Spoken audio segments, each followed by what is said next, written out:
एबे वर्षा दिन आसीबा पई उपक्रम करुछि एवं आसीगलाणी मध्य। गतकाली भुवनेश्वर पुराणा भुवनेश्वर एते वर्षा हैला जे से रास्ता दबिगला, पानी निष्कासन हो पारला नहीं। ये पुणी आषाढ़ मास आसी नहीं।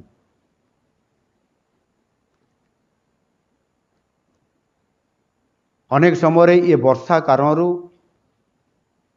बन्या आसीबो, बात्या भी आसीबो एवं रास्ता घाट बहुत डैमेज एवं लोकंकु सुरक्षित जगह को जीवाई एसओपी एसओपी अनुजाई सेमानक उपरे पदक्षेप ग्रहण करा जिवो। नवेम्बर मास पर्यंत ये प्रक्रियाकरण चालू रहिबो। तेणु एथिपाई जो गुरुदायित्व अच्छी जेहेतु सरकार गोटे निष्पत्ति नहीं जे एप्रति सावधान रहिबा सहित जीरो काजुआलिटी को सरकार एक पॉलिसी डिसीजन हिसाब से नहीं। तेणु आपण माने ए वर्ष अधिक वर्षा हबार संभावना अच्छी, अर्थात ताहार सिम्पटम एवं जना पड़ुछि। बन्या और संभाव्य बात्या परिस्थितिर संपूर्ण प्रस्तुति कार्य एबेरु आरंभ हेबा दरकार अछि एवं सेथिपाई मो विभागीय अधिकारी मानक मध्य कहिबी ता उपरे एबेरु आपण माने स्वतंत्र आलोचना करी बन्या परिस्थिति बात्या परिस्थिति ताहार किभଳି भाव मुकाबला करा जिवो स्वतंत्र भाव में बोधे ये आज 2 दिनिया कार्यक्रम भी थाई पारे विषय या आउ टिके अधिक आपण माने ताको अधिक समय नहीं चर्चा करदे सबुठू बेस्ट हम।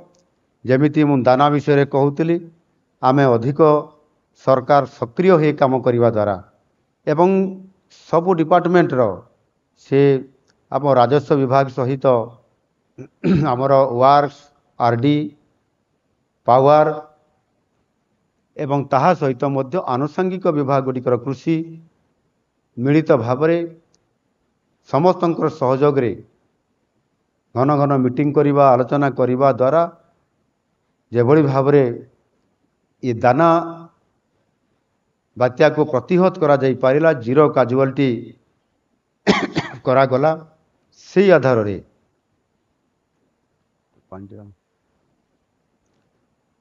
आगामी दिन में मध्य करा जिबा आवश्यकता अच्छी आ सही अनुसार ये प्रस्तुति कार्य आपण माने एठी निष्पत्ति नहीं या कार्यकारी करेंगे बोली मु निश्चित भाव आशा करी।